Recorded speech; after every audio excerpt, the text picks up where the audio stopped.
Now, welcome to Fly on the Wall. So Chris?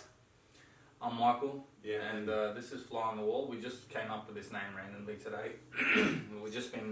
Chris and I talk often on certain subjects, and we feel like we can pass on some of that knowledge to a greater audience. And I think nowadays, with everything that's happening in the world, with these crazy pandemics, and I think men's health in general, it's good to, I think, pass on some of that knowledge and experience. I mean, we're not here to really just go nuts on advice. It's more about just sharing our experiences as men. Right now, men in our mid-30s. Chris has a wife and a kid. I'm single, so you can have two perspectives of what's happening in our lives now. Well, that was the next part, was introducing ourselves. So, Sorry, I jumped the gun, did I? Nah, all good. So, Chris, 36, and I do a lot of fitness training, so gym, yoga, boxing, Muay Thai. He's got a really good, I've got to give it to him, he's got a really good Instagram handle, the Iron Yogi. I quite like it. It's pretty and Mike, where are you? Yeah, I'm mid-30s, 35 now. Single, living life, like just hustling really hard at work. I work a lot.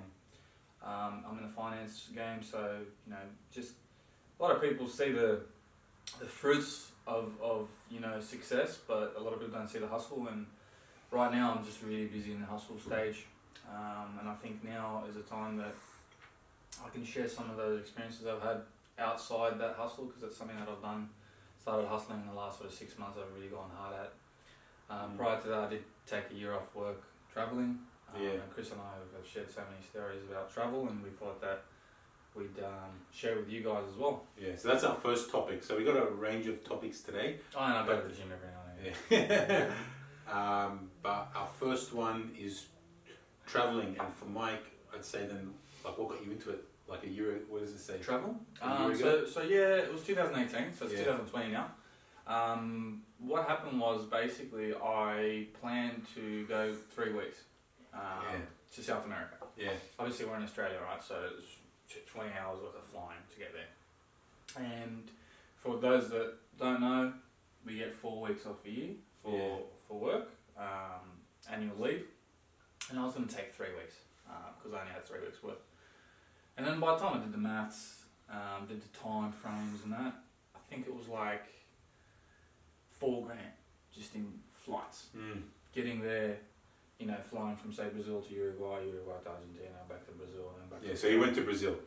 That's where you went to. That's right. And then I was thinking to myself, well, you know what, instead of, having that work in the back of my mind, because, you go away, you come back and you're back at work, and it was like you never went back on day one. It was like, it's one of those, you have one stressful day, it's like it never happened, right? One of those annoying things, the day right before you got to leave your holiday to go back to work. Yeah. And it's just like you're back in the same shit again. Exactly, right? Yeah. So that was one thing I kind of wanted to avoid. So what I did, I told my boss at the time, I've been there for 4 years, I said, listen man, I applied for annual leave and he approved it for 3 weeks. Yeah. And when I did my maths, I was like, well, I'm going to spend a week just in airplane. Just flying. And then 2 weeks there, and I'm like, okay, I'm going to be rushing 4 days here, 4 days there, 4 days there, and it's over. Yeah. It's not worth it. So then I did a bit of thinking, and I thought to myself, you know what? I'm just going to wing it. I'm going to quit my job. And I did something totally outside of my comfort zone. Yeah. I just quit my job, and I said, I'm going to go and travel. And I don't know for how long, but I had in my mind, the back of my mind, it was about a year. Which was roughly... I think you went for about a year, or a bit more longer. Just under. Yeah. It was just under, but yeah, that was roughly what I had in mind. That's pretty much what I stuck to. So pretty much January 2018 I left and then come back to the end of the year. So and you went on your own. And I did go on my own. Yeah. So what I did, I just booked a one-way trip to Rio. Yeah. And just straight there. So how were you feeling right before you made that booking? Like, was it like, I imagine a lot of people want to do that. Yeah.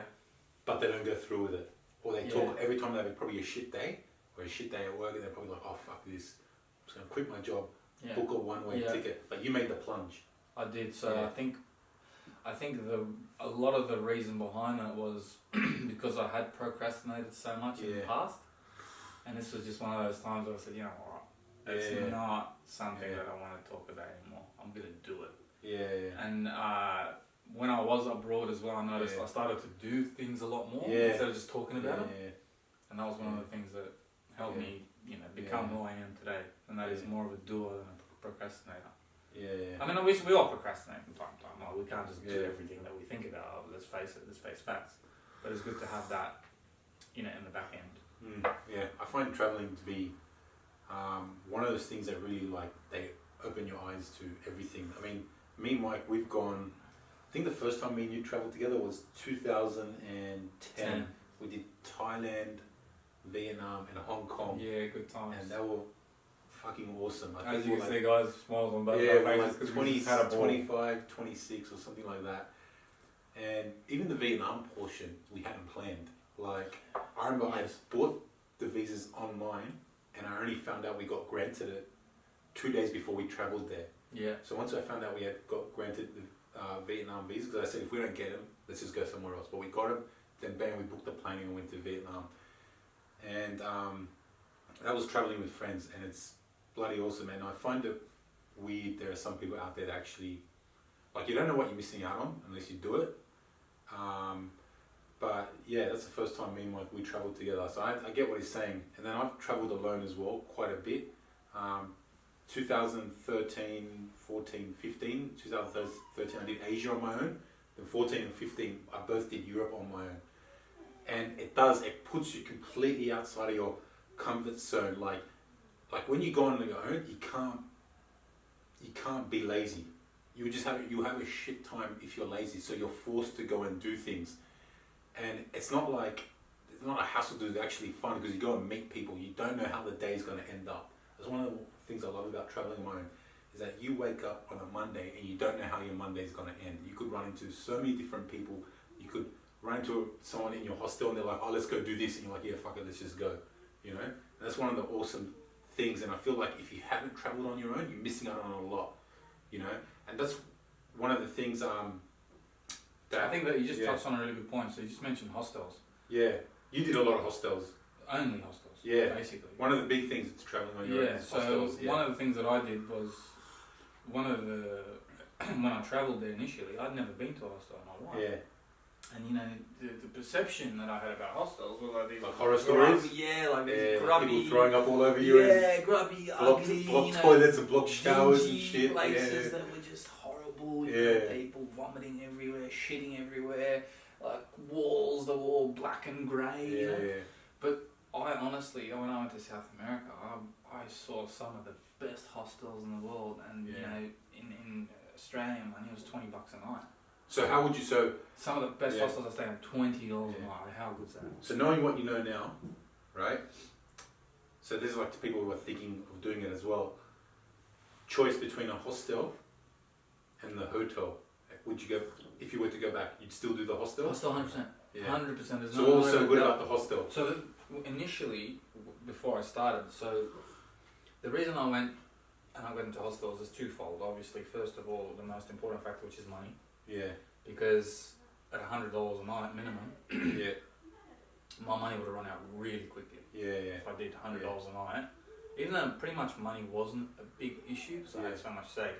But I think if I had gone and done hotels, I wouldn't have met the people that I met. Yeah, that's one of the biggest things traveling. I wouldn't have had the experiences that I had. Yeah. And in fact, 1 month out of the month that I spent overseas was with another person that I met who was from Switzerland. Yeah. Girl or guy. I met him in Brazil. Yeah. And when we met on the first night at a hostel. It was his first night as well, my first night. We met and then we were talking about Bolivia. Yeah. And then he said, oh, I'm going to be in Bolivia in 2 weeks. I said, man, you know what, I am too. Yeah. I said, why don't we tee up a time where we both get to the same location and then we just travel from there. We had roughly the same plan, which was Bolivia and then Peru. Yeah. And he's like, yeah, sweet. So we ended up meeting in 2 weeks' time. Yeah. And we ended up traveling another 2 countries together for a whole month, which is pretty cool. Like, it's not something that you could do. Yeah. You know, if you just went to hotels every day. How much did it cost you per day, on average? Australian dollars, $100. Okay. And you had an awesome time? Had a beautiful time. So how long were you gone? A year and a half? A year. So a year, $100 a day, Australian, and you lived it up quite a lot. You reckon someone could do it on $50? Yeah. I I mean, don't get me wrong. So about 15 grand for the year. That's everything. That's hostels, partying, alcohol. Well, 15 grand for a year, I think would be a stretch. Yeah. I think you could do it, but you'd be, penny pinching. Yeah. And when I travel, I don't want to. Yeah, me too. Okay. I don't like penny pinching. I'll be honest with you. Like that $100, that includes just being relaxed with your money. Yeah. Like not worrying about where it's going, Yeah. not worrying about what's in the account, not worrying about what I'm going to pay tomorrow or today. Yeah. Don't get me wrong. I mean, I admire the people that would, budget a lot better than I did. Yeah. But for me, because I'd worked so hard prior to my trip, I didn't want money to be something that I worried about. But for those out there that worry about money, there's absolutely, you can do it $50. You can do it. There's a way. Because let's I'll be honest with you, half that money I'd spend on just eating out. Yeah. Whereas if you were budget orientated, you'd cook in, which a lot of people did at hostels. It's completely normal, right? You cook. Yeah. No, I was getting to the point that in a lot of people's mind, I feel like they feel, oh fuck, like a year South America, that sounds like it's gonna get fucking expensive. Yes. It's not. And I feel like there's a lot of people who got the capacity to do it, but they're afraid to make the jump, so they keep themselves in a shitty situation rather than going out and doing something and then opening their minds. So there's a good quote I heard where a lot of people will choose unhappiness over uncertainty. They don't like the whole uncertainty thing, and that's why you tend to see not many people travel for a long time and then travel alone. Now there are like I remember when I was traveling alone, I had a bloody awesome time, and Europe, you can do Europe on a very cheap budget.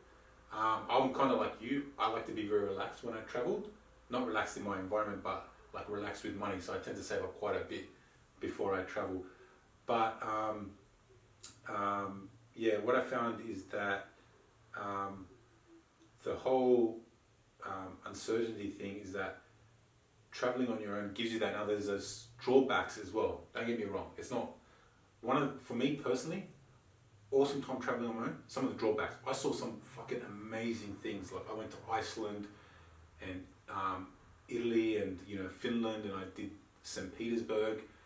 Some I did in a hostel. The ones I did in a hostel were awesome because I experienced things with a lot of friends. But the ones I did on my own, to be honest, I went and saw when I went to Japan on my own. Went up a mountain and saw some monastery. If I was there with my mates, it would have been sick. Yeah. Because we're there, we experienced it together, we take it all in. But on my own, I got over it in about 5 minutes. Yeah. I looked at it. Yeah, that's sick. All right, on to the next thing. Yeah. So that's to be honest, I think that's the only really drawback I found was that. Whereas I know, like when me and you and all that were in Thailand, it didn't matter where we were. We were always having fun. Yeah, correct. I think it's a typical life lesson. I think it's not so much of where you are, but it's who you're with. Yeah, that makes the experience. Yeah, like one of I went to the year after, 2 years after, we went back. So I was going a lot to the full moon party.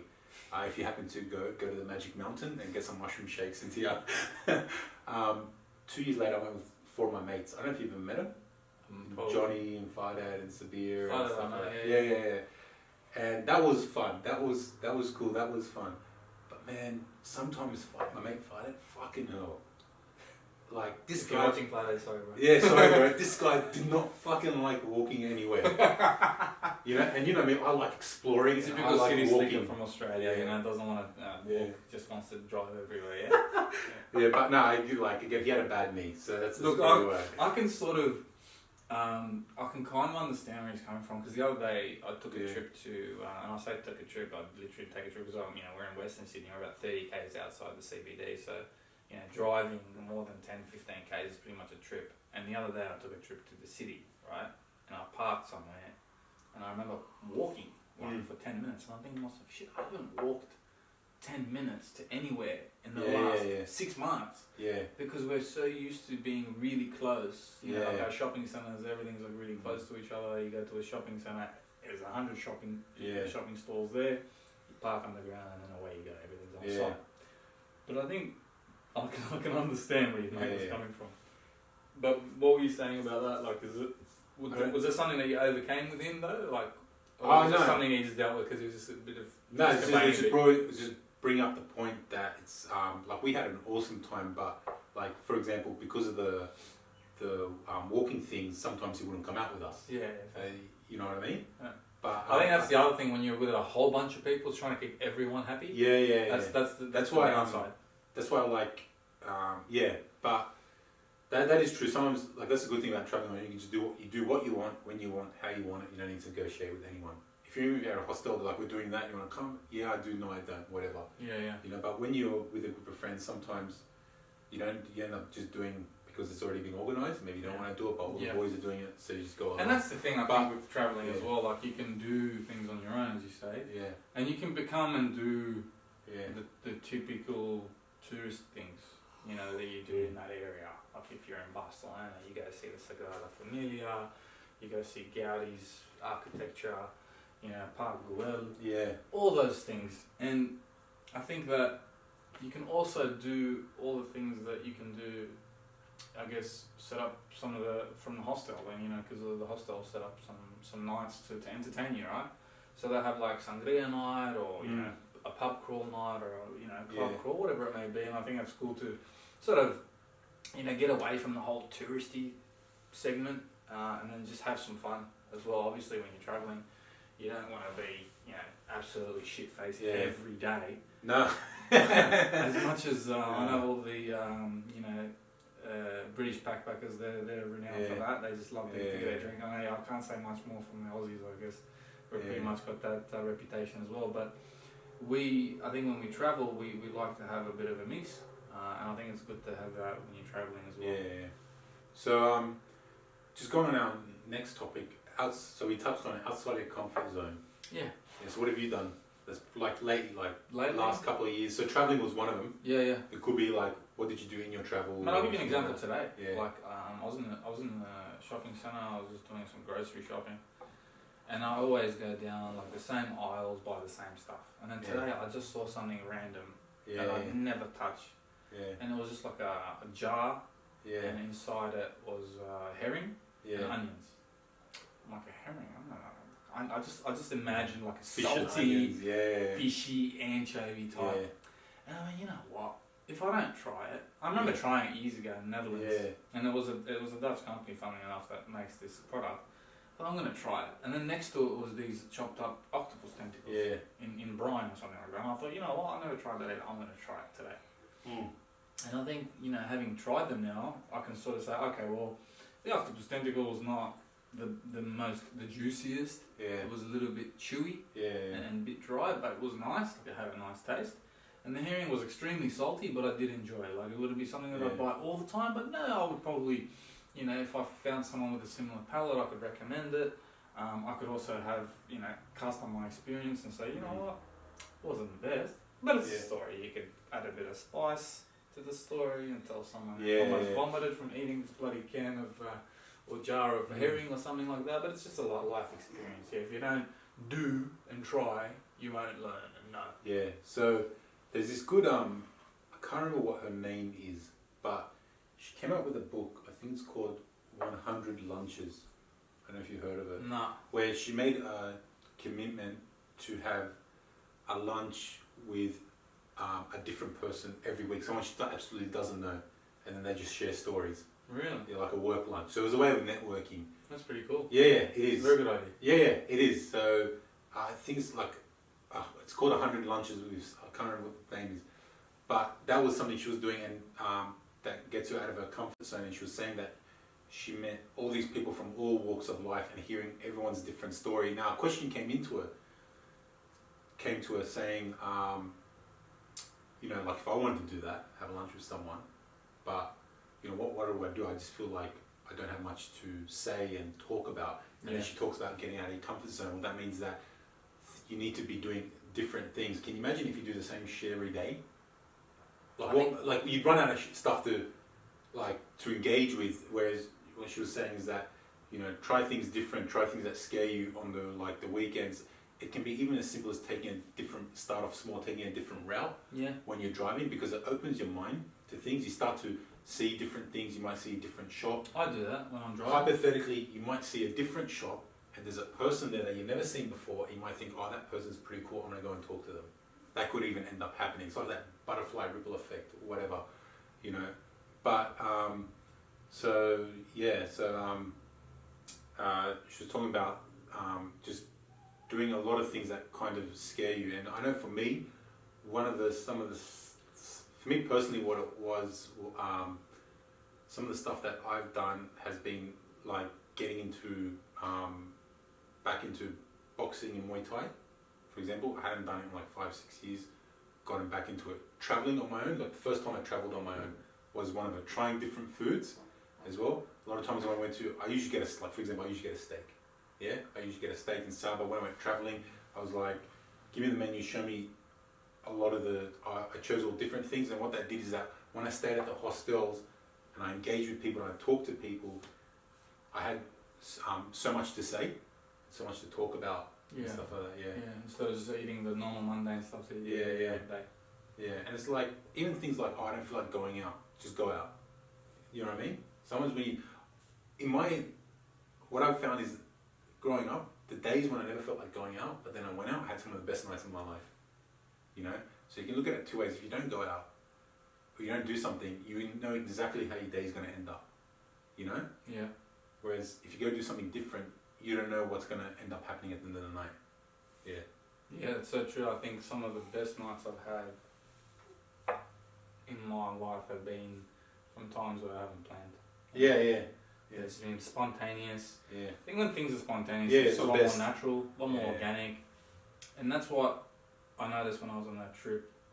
I just travelled. You wouldn't believe. Like I went to different places, I went to different countries without any plans. I just thought, you know what, I'm going to go to the X city, spend some time there, see how it goes, and then work it from there. And I arrived somewhere with no intention of how long I'd stay.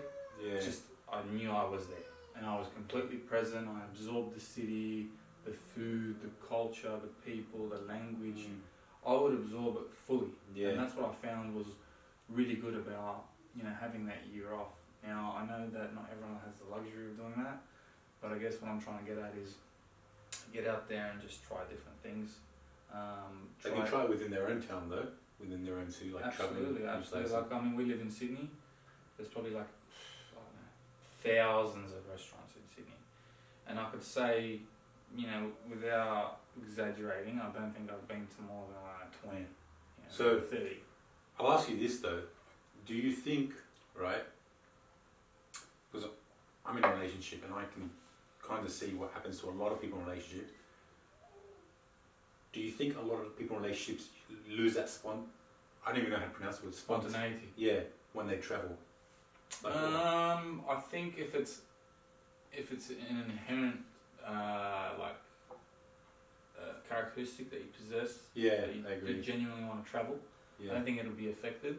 Yeah. But if you're someone like me, perhaps, that would be affected by someone else and their actions, then you might procrastinate. Yeah. And then you might say, we've got the kid, I'm not going to do this, I'm not going to do that. Whereas some people are just genuine, avid travellers. Yeah. They'll just, strap the child onto the chest and Yeah. I remember when I was use that as an excuse. I remember when I was in Dubai, me and my partner's name is Lynn. Me and Lynn, we saw a lady there with 3 kids traveling, going up to the Burj Khalifa and all that, and that was like, and very rarely you see that, and she was just, her and her partner were just handling because they really wanted to see it. Very rarely you see that. Yeah. I think it's cool. I think it's, traveling you shouldn't stop traveling just because you've got a partner or because you've got a kid. Yeah. But I think you definitely should travel on your own. Definitely, definitely. If you guys that are watching, if you don't think you can do it, believe me, I don't know much about travelling. The only thing that I knew was how to get a passport and how to book a flight. Further than that, about the specific destination, I knew nothing. Yeah. I literally would arrive and I'd get a taxi from A to B, and I didn't know where A was or where B was. Funny, talking about travelling, they're probably not going to be doing it for a long time given COVID. Correct. but you can do it within your own country unless you're in stage 4 lockdowns. Correct. And I know that was actually something I was going to touch on later. I guess we're talking about travelling now. It might not be something we can do too much of, especially overseas travel, in the not too distant future. Yeah. But it's funny because here in Australia we use the word overseas when we travel. Everything's overseas. Whereas, you know, if you're in Europe, you don't have to go overseas to travel. Yeah. You know, you can just cross the border. And there's no real borders in Europe. In most countries, you can just travel freely between countries as long as you have a car. Like, I remember my first trip to the Netherlands. My ex at the time, we were driving. Yeah. And then we were in the Netherlands, and then we crossed the border. And she said, "Oh, by the way, we are in Germany now." Yeah. What? How? She's like, "Yeah, no, I'm not joking." I thought she was having me on. Yeah. What do you mean? She goes, "No, we're in Germany." She goes, "Look at the cars." And then I noticed the number plate on the cars, instead of the NL, it had a D for Deutschland. And I was like, wow, she's not taking the piss, like she's actually being serious. Yeah. I was like, that's pretty cool. So that's something, I guess, people will still be able to travel, obviously to the extent that people can travel, we won't know for certain in the current circumstances. Yeah. But I think moving forward, you know, for us as an example here, we live in a state called New South Wales.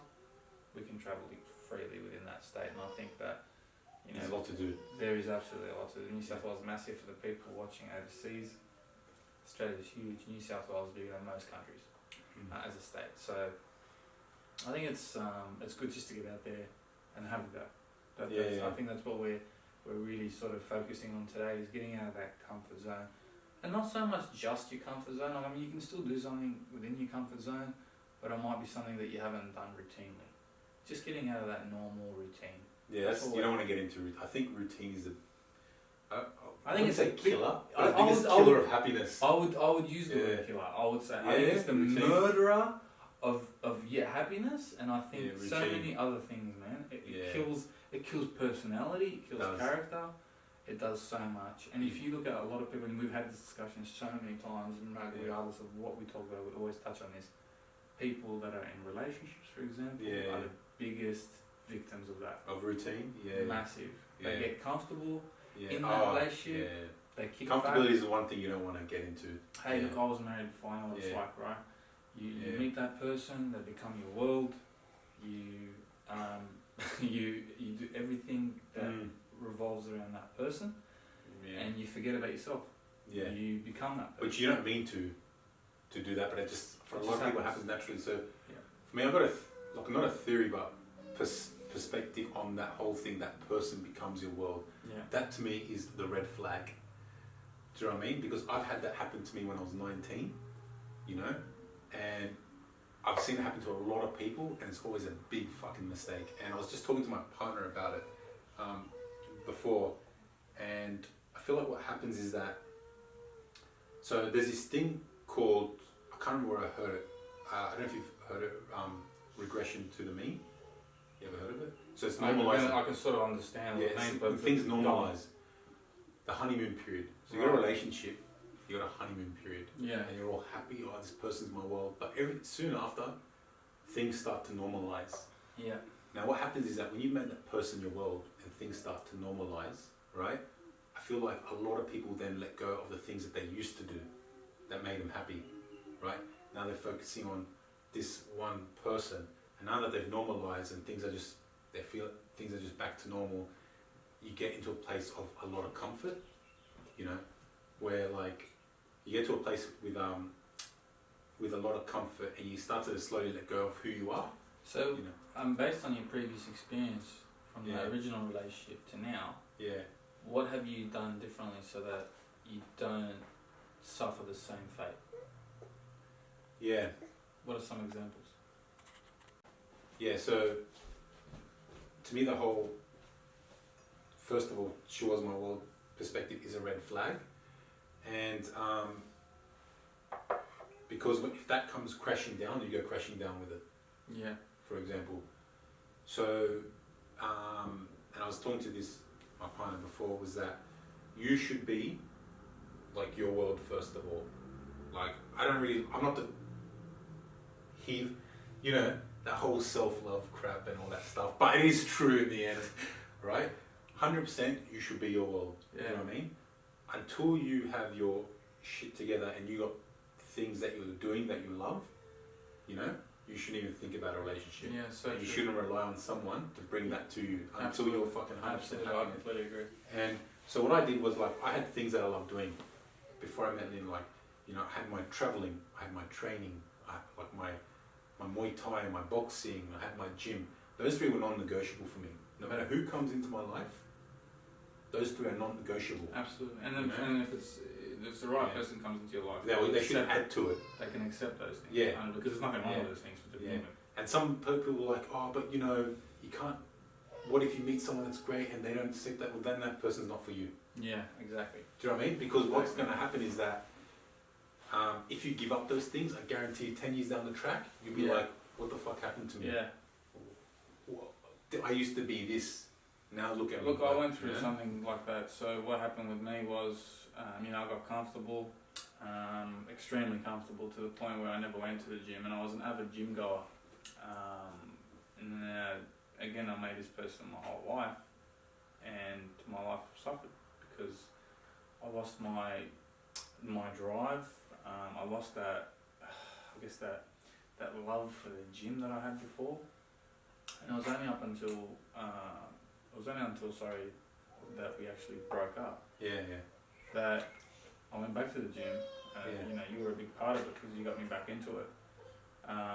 When we were going back into the gym, remember we go 2-3 times a week, and it was just that sensation of wow, this is what it felt like, and I really needed that little push in that direction to get me back on track. Whereas if I had stayed with that person, eventually I don't think would have happened. No. So what I think sometimes in a lot of these things, the other person is never the problem. Mm-hmm. It was the fact that like we get into these relationships that we're not ready for. Yeah. And then we feel so much love or whatever, and then we start to slowly over time forget about the things that we used to do that used to bring us so much happiness. Yeah. So I think that's what happens. And I think we make you're right. I think a lot of even women watching would agree with this, that women want to be or make it out that they want to be the center of your universe, but they don't want to be at the same time. Because when you make that person the center of your universe, you then lose your character, your personality, and it's that person that they fell in love with, or that person that they really like. They want that person that has those goals, those attributes that want them, that make them, have that drive, that have that pizzazz, possess that character. And I think that's what we lose a lot of, especially I think men more so than women. Yeah. I don't know why. But No, that is just no, keep going. Yeah, no, tell me. So there's a study that says that when men get into relationships, their testosterone actually goes down. Okay, that makes sense. So there's a correlation. Okay, it's not causation, there's a correlation. There's a correlation that men relationships have lower testosterone than single men. Okay. Right? And now I speculate that it's not the relationship, right, that causes it. Is the fact that when a guy comes into the relationship, and I'm sure a lot of girls will say this about their partners, is that they tend to get comfortable, right? Comfortability goes against testosterone. Testosterone is all about competing. So there are studies out there that when men watch competitive sports, or they're training for a competitive sport, their testosterone comes up. When they're single, high testosterone, because now they're competing with other men to find like a mate. Yeah. Put that same person now into a relationship, they get comfortable because they don't have to compete anymore.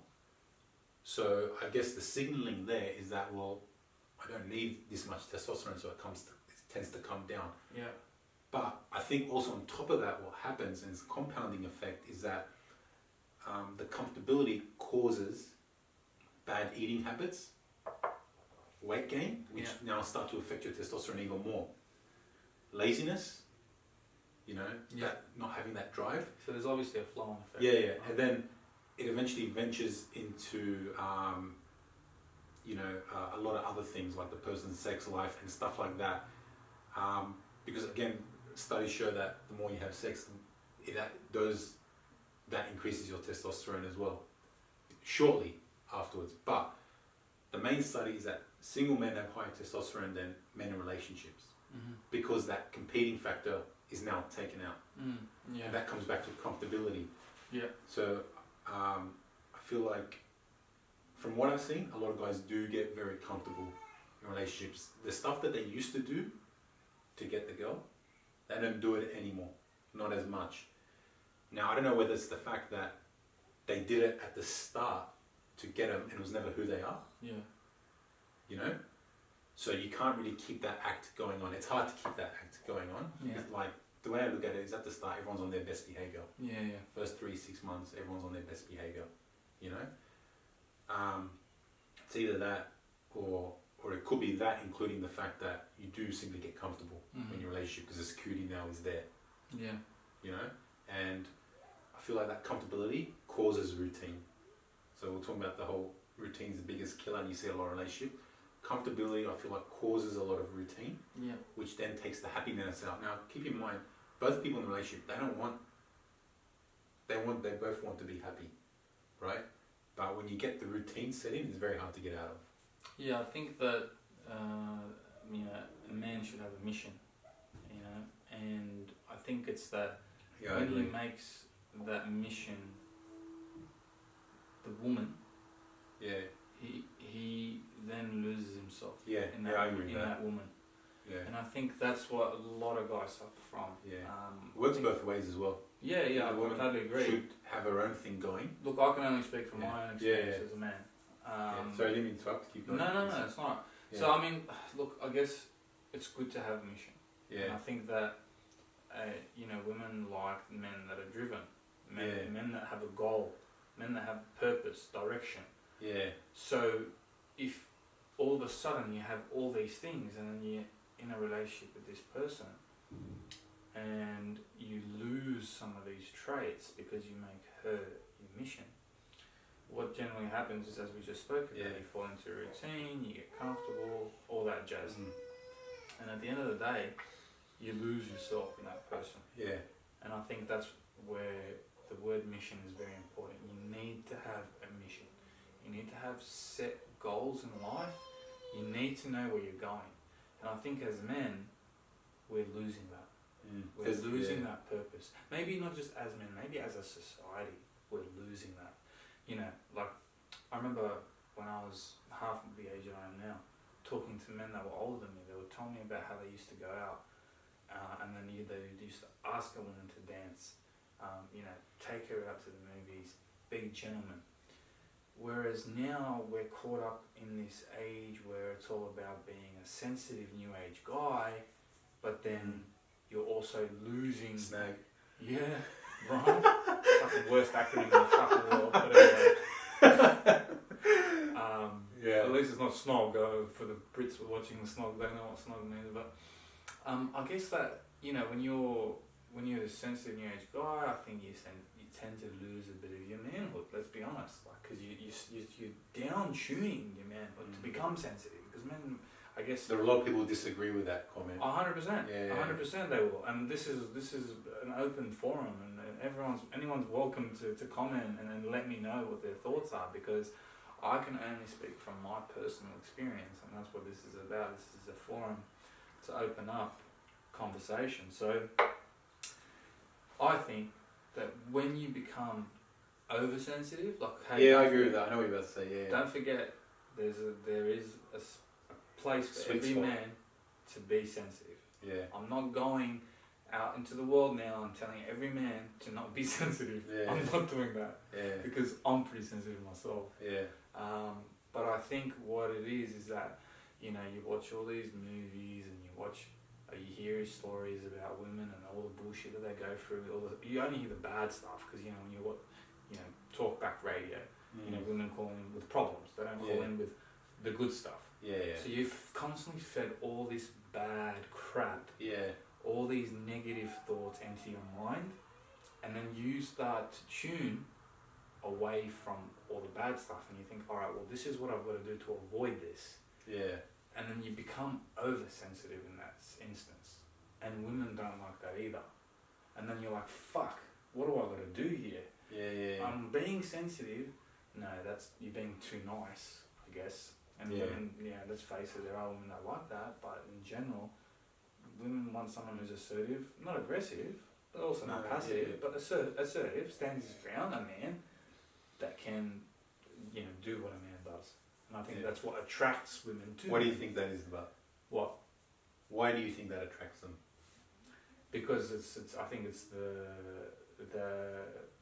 general, that sort of, I guess, as a man, being a leader, being that person who can be the front, be the protector. Sometimes I think of it more in terms of like being the opposite. evolutionary biology. So that you got the opposites. Yeah. Right? So, you need to have opposites. Yeah. But sometimes I think of it as more evolutionary biology. 100%. And also, I don't know if I'm correct, but sometimes I think if a girl, she sees a guy who's, like, if we take it back thousands of years, and usually it's the man's who's, the one who's seen to provide the best offspring. Yes. Do you know what I mean? Yeah. So if you put it in today's terms, it'd be like, if a girl sees someone who's assertive, driven, that's, I feel like it's signaling. You got testosterone signaling there, which then subconsciously a girl could look at that and be like, this is a strong person, strong character. That becomes very attractive to them, So there's a lot of ways. And these are all happening. These things are all happening subconsciously. Yeah. There's a lot of ways. Women don't think this. Yeah. It's just happening in the background. They don't know it, but they are thinking it deep down. I think the term is called signaling. Okay. And you see it a lot. So when you go to a club and you see a really buff guy who's got short sleeve t-shirt on and his biceps are showing, it's signaling his strength to the opposite sex, Yeah. Same thing when someone buys a Lamborghini. It's not the Lamborghini, it's a signal that it sends. Yeah. That I'm driven, I make smart decisions, I take risks and come out on top, So there's just something I've noticed. So there's a good book that I read that Lynn got me onto, which was called The Way of the Superior Man. Oh, no way, I'm reading that right now. Yeah, that's the one. You're kidding me? Yeah. That's hilarious. Yeah, wow. I wonder why some of your terms, I'm like, I'm fucking listen to that. Well, I haven't mentioned anything from that book yet, though. Yeah, but some of the words you're using, I'm like, that's from this, that well, type of thing is The Way of the there Superior Man. And it goes on to that whole thing about having a mission, having the calling must come first before anything else. And there was a paragraph I took from that. Yeah. There was one paragraph that, hi Lynn. There's one paragraph I took for that, that it said, before anything else, a man's calling must come first, before family, before friends. Now, what then it goes on to say is that a lot of guys don't get this message mixed up. What they end up doing is that they put their calling aside, so the mission, to dedicate time to their partner, right? But the whole time, they got their mind on that mission, that there's a calling there that they can't think of. Now they're with their partner, now their partner's getting agitated. The partner's like, you're not present, And then it says, it kind of like puts it out there. I don't know whether you've gotten up to that part of the book, where it puts it out there saying, would you rather be with someone who is sitting next to you, say 24 hours a day, but their whole time their mind is thinking about, fuck, I wish I was out there doing this. This is what I need to be doing. Yeah. Right? So not really present. Would you rather have, say, 1 hour with someone, but they're completely there, because the other 23 hours a day, or whatever, 18 minus the sleep, is because they're fulfilling their calling, they're fulfilling their mission. Yeah. Yeah. Of course, you'd go for the 1 hour, right? Yeah. Because you want someone who's present. You're not talking to a brick wall. Yeah, exactly. And that's what it gets at. And it's what it's saying in that book, The Way of the Superior Man, is that this is some of the things a lot of guys, they don't do, is that to chase women, they put their calling, their mission aside. Yeah. I think someone made a really good analogy once about this. And what it was saying was like, back in the days when they had, the swords, we're talking like, centuries ago, right? Yeah. And, they'd go out to battle, they'd have the sword in sheath. Yeah. They're like, woman, I'm going out to battle. Yeah. And I don't know, no one knew how long the battle would be, and how long, no one knew if they'd even come back. Yeah. But imagine that person as they're leaving that front door, right? They've walked out, they're going to battle, and the woman's standing at the door going, come back, John or whatever the guy's name is, come back, please, I beg you. Look, we've got a son or we've got a daughter. Yeah. Imagine that guy turned around and came back and actually stayed. Yeah. Like, it would negate his whole purpose, his whole calling. It would negate everything. As much as that woman wants to be with that man, Yeah. it would just be the worst outcome possible. Because then it's a moot point. Like it's like the guy might not as well have existed to begin with. Yeah. Do you know what I mean? So I know what you're talking about. So that happens a lot to fighters. Mm-hmm. So me doing Muay Thai and stuff like that, I've gotten to meet a lot of fighters of the year, and they go through that exact same thing. Oh yeah. So that's why you tend to see fighters coming back. So they retire, but then you see them back like 10 years later, and everyone's like, "You just give it up," but they inside them they can't. Okay. You know, because it's not the fight in the end, but it's the idea of being a fighter. Okay. So what's happened to your guy is that he's lost his identity. Yeah. You know, and then when you lose your identity, you start to say, "Well, who am I?" And then what? But I don't think he loses identity to himself, but also to his wife. Yeah, and but I was gonna say, potentially what happens is that he might end up resenting his wife because he feels like because of his wife or his partner or whatever, he doesn't know who he is anymore. And this is what happens to a lot of fighters. And that's why some people, I can understand why fighters come back at 45. You just hit the nail on the head. Yeah. Not just with fighters, but I think with relationships in general. Yeah. You know, I look back to the relationship that I had, and I think to myself, shit, you know, there's a lot of things that I could have done differently because there was certain things that I didn't do because of the other person. Yeah. Because I felt like, might not be in her best interest, or, you know, she doesn't like this or doesn't like that. Yeah. And that's what I was getting at before, where, you know, you start to become the other person. Yeah, yeah. Because you don't have your own set goals and your own direction. Yeah, like boundaries. Correct. Yeah. I think boundaries are, we'll get into that in future topics, but I think boundaries is one thing that is very important in a relationship. Yeah. So I'd say on that whole relationship thing is that you got to be your own person first. I'll add that to the notes so that we don't forget. So you got to be your own person first. And whoever you meet, you should simply add to your, whatever you're doing, to your happiness and stuff like that.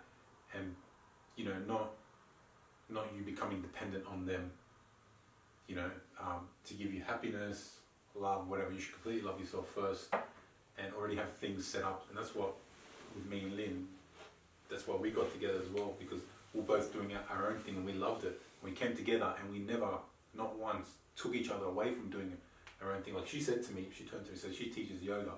She said to me and turned to me and goes, I want to go on a 3 to 6 months trip learning and traveling yoga, or I want to practice yoga like, you know, 6-7 times a day. And it's going to take this much. I'm like, look, you don't, like, that's something you don't even have to ask me. Like, you shouldn't be asking. You just go do it. Like, I'll support you 100%. Do you know what I mean? I don't even like the fact that she, like, if she was to say it, like, that she would even have to ask, just go do it. Yeah. You know? But that's because you're supportive, right? Yeah, and you guys have set your own, you've set the foundation right. Yeah. From the beginning, the relationship is set correctly because you guys have discussed what your interests are, what your morals are, what your values they're are. non-negotiable. So correct. Yeah, and you've gone, alright, well, for example, like she said, yoga is really important to me, and you said, okay, that's fantastic, I can agree to that. You said, oh no, well, Muay Thai, boxing, or gym is very important to me, it's non-negotiable. And she's gone, yeah, no worries. Because that both gives us happiness, so we don't try to, exactly, you know, the other stuff we don't really give a shit about. That's where we compromise, like, you know, it's whatever, but we have you have to have core values that you just don't wave from. Yeah, I'll add that to the list as well, core values. Yeah. And I've seen it in a lot of other people where, you know, over time, they slowly start to lose that, you know, deviate from the things that used to make them happy. And then you see them 10 years down the track and it's just like, fuck, man, what happened to you? Yeah. You know? Yeah, I think people... Well, it happens to the girls, it happens to girls as well. Either party gains weight, they lose their hair, they become stressed. But I lost my hair before the relationship, by the way. I lost mine at probably like... I wasn't directing that at you, but probably at 17. Yeah, I was still in school with you when I started losing it. Really? Yeah. I don't recall. So I think that's a big topic for a lot of guys, is fucking hair loss. Man, that doesn't. I went through Sorry, a journey. I can't relate. I went through. I've lost a lot of other things that I can assure you. I went through a journey on that one, man. Yeah. So we'll get into that now. Ah. Yeah. So. Sorry guys, we just took a quick time out. Check out these Yeah. chocolates. I love dark chocolate, so this is really nice. Yeah. This is green and So if you want to sponsor us. what is it? Green and black? Yeah. But going on the thing about the hair loss. Now, the only thing that really affected me was confidence. Confidence is a big one because, especially when you're 16, 17, Yeah. you can imagine having hair loss at that age, how much it would affect your confidence. Because you 100%. worry about being ridiculed, someone find that. Because your ego, so it's a Yeah. it's a hit to your ego because Yeah. you're emotionally attached to that. Yeah, It's a part of you. And then it was confidence, so it was like after school would finish, and then going out and stuff like that, Yeah. and meeting new girls and talking to them and stuff like that. I found that to start very, very difficult because I was losing my hair. Mm-hmm. So I don't know whether other people see. You tend to think you're the center of the universe, that the whole world kind of revolves around you. Which I kind of understand, so you think that when you're talking to a girl, Yeah. oh, she's looking at my hair right now. Yeah. Does she notice that I'm bald, Yeah. bald and stuff like that? But that's the thing, guys. Like, women don't love with their eyes like we do. Yeah. When we look at a woman, we look at... I think on first impressions they do though. Perhaps, but I think it's very short-lived. With men, the first thing and the only thing we look at up front is looks, right? Whereas women tend to love with their ears and their heart. That's true. I have to They admit, look past that. if you know how to Whereas chat and we're you can very make them laugh, superficial. yeah. If you know how to chat and you can make them laugh, you've done most of the hard work, Mm-hmm. But I think initially when you go up, so I get what you're saying. That is true. I think that is true. Mm. But when you go and talk to them, right? There's that first impression window. I feel like where It's you like get 30 sussed seconds out, or something. where you get looked up and down and you get sussed out before you even open up your mouth. Yeah. I feel like a decision's already kind of made. Yeah. Now don't get me wrong, it's not everyone, but I feel like that's kind of what happens. So you need to draw on a source of confidence, when you go in there and you start chatting and stuff like that. Yeah. So, but once you get over that hurdle and you're there, you're talking, I feel like once you get the talking going, the talking is good. See, that's actually a soft spot for me because I don't have the most confidence when it comes to like that initial approach. Yeah. If I'm like in with a group of girls and we're just chatting along, I'll be introduced. Like I'm easy. I'm making everyone laugh. I'm generally pretty chatty as well. But I find it very difficult to do that initial intro. Yeah. I think because I don't know what it is, maybe just previous experiences of rejection and other things that might have happened in the past. I just sort of built this specific sort of set series of events that run through my head every time. Yeah. And I find that really hard to overcome. Yeah, no, I get it. Yeah. So I know what you're saying, and that will probably come back to getting out of your whole comfort zone thing, but something like that is easier said than done. Because I know a lot of guys who struggle with those initial approaches because what they feel like is that when they go do it, they're getting analysed up and down, everything about them. Now, they know their own insecurities, so they feel like probably it's going to get that's what gets being portrayed. exposed. Yeah. But it's not true. That's not what's happening. We've created this story in our head that isn't actually we're true. not good enough. Yeah. And so I feel like that holds a lot of people back from doing it. Yeah. And that's what I meant by you will always have that. Everyone will always have that. But I feel like, this is my own opinion, you need a source of confidence that kind of overcomes that enough for you to go do it. And you'll know I feel like every time you talk or meet someone new, you know within the first 20 seconds. Mm-hmm. Like, as soon as you start talking, you know if it's going to flow. Do you guys going to get along and stuff like that? You can just sense it. There's a like chemistry, there's a pull there. Yeah. Like some of the things I've picked up on is that like it's when you're doing all the talking and you got to work really hard to get the conversation going. Yeah. So you kind of figure that out within the first 30 seconds to a minute, and you're like, oh no, that's it. I had this problem just last week. I was talking to a girl. We were on the phone. I think we matched on Tinder or something. And I hadn't been on Tinder in months, so it was one of the first girls I matched with. I thought I'd give it a go, just have a chat. So we started chatting. After the first day, I was like, hey, you want to have like a proper conversation via a phone call? I'd like to hear your voice, all that sort of stuff.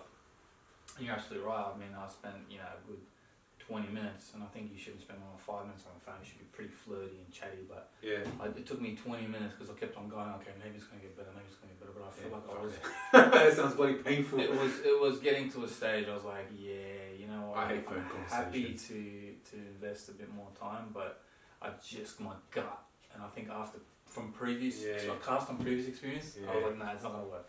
You know what I mean? I hate phone conversations, man. I remember the first one I had with a girl, oh look, there's Lynn. Get rid of that angry face. No, I'm joking. I was 16. Yeah. And it took me 2 hours to work up the courage to give her a call. Oh, well. Yeah. Well, it's good that you called. I didn't call on Wednesday. No? Yeah, I was supposed to call on Wednesday. I didn't because I couldn't do it. Then I called on Thursday. You know, again, it took me another 2 hours to work up the courage to call.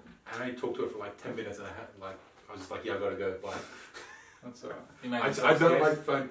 I don't like phone conversations. Yeah. I just feel like you really call. It's like If your son Yeah, you call to see, like, there's a purpose to the call. Yeah. Like, do you need something? Yeah. Like, whatever. generally there should be like a quick chit chat, Yeah. flirty, you know, get to know each other, just a few little highlights Yeah. from the highlight reel of your life, and then stop. But the problem is, I think we get caught up in the conversation, Yeah. and then it drags out. Like the last time I was saying, it took me 20 minutes to realise, oh, this is going nowhere. I feel like you probably get a lot of awkward moments, awkward silences. What should I say now? I've got to think of something to talk Correct. to. And you're always doubting yourself, Yeah. and that doubting reel, I'm going to call it, it just keeps replaying in your head. Yeah. Yeah. But I think we'll wrap it up here. We'll probably continue on that topic for the next one. Yeah. So we'll release these like once a week. Cool. Yeah, and we'll probably bring in Lynn into some of them from a female's perspective Absolutely, on things. why not? Yeah. No worries. Thanks for listening, yeah. guys. See you later. Peace.